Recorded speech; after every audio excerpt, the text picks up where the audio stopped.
Well, Chairman Yarmouth and Ranking Member Smith and members of the committee, thank you for inviting me to speak with you. I'm honored to return even virtually to the People's House. This committee is dealing with some of the most important issues facing our country, and it has the great opportunity to begin restoring an America that works for all Americans. Your topic today, however, raises two questions. One, does more spending in a period of rampant inflation actually make the inflation worse and cost more to the American families you're trying to help? And two, is government an effective delivery system? You know, it's a great irony to have the government, which has been the largest single abuser of children of the last 2 years, suggest that Americans should trust government to improve their children's lives and futures. The government-led efforts to isolate and mistreat children in response to COVID-19, to trap them in schools that don't teach, and to eliminate the culture of work, productivity, and hope for a better future have contributed to widespread psychological and academic trauma to children that we've never really seen before. The government's failure to deal with mental health issues in a serious way that prioritizes patient and community welfare has led to a record number of people who are homeless. The government's failure to stop the illegal drug trade and the explosion of overdoses and deaths and suicides has led to more American deaths than the last several wars combined. It's also been the largest single destructive force undermining and weakening children in American history. But there are several things your committee could be doing to repair some of the damage. As President Ronald Reagan said, the greatest social program is a job. Work is good for the family, it's good for income, and it's good for teaching young people that when they grow up, they should expect to work.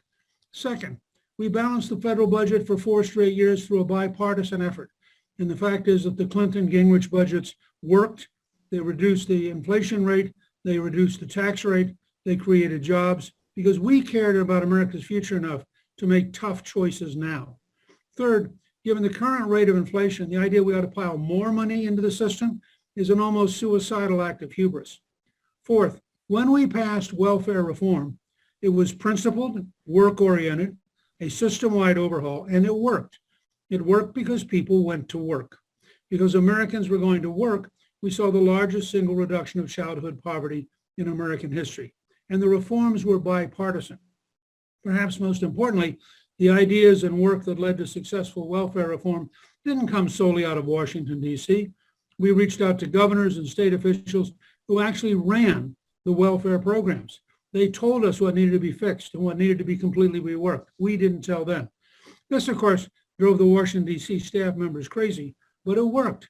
We needed to hear from the people who actually worked in these programs on a day-to-day basis to understand how the system needed to change. The greatest problem Washington has today is its inability to learn what works and what fails in the real world. This city has a passion for skipping over reality and focusing on ideology. And we're seeing it happen today as we grapple with high inflation and stumble toward a recession. We don't have to reinvent the world of Jimmy Carter. We know what works. What works is balancing the budget. What works is having the maximum number of able-bodied Americans going to work. We should be connecting all government aid to work except for the most severely challenged. Further, given advances in technology and communication, we should reassess and update what able-bodied means. What works is cutting out corruption and incompetence. Consider the $20 billion stolen from the California Unemployment Fund. Some estimates suggest that nearly half of all pandemic aid was stolen. Simply having the committee figure out how to eliminate the theft would give you more than enough money for virtually every program you favor. What works is having strong families who have enough take-home pay to make their own decisions about how their children are educated and who is taking care of them.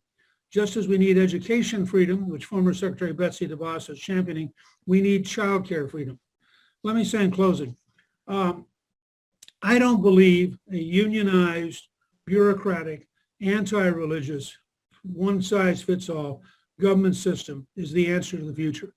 I think what we need is to liberate the American people, to increase their take-home pay, to have an economy that is working, to control inflation so people can afford to do things, and to maximize the range of choices people have, whether it's relatives taking care of children, communities taking care of children, religious organizations taking care of children, or professional institutions taking care of children.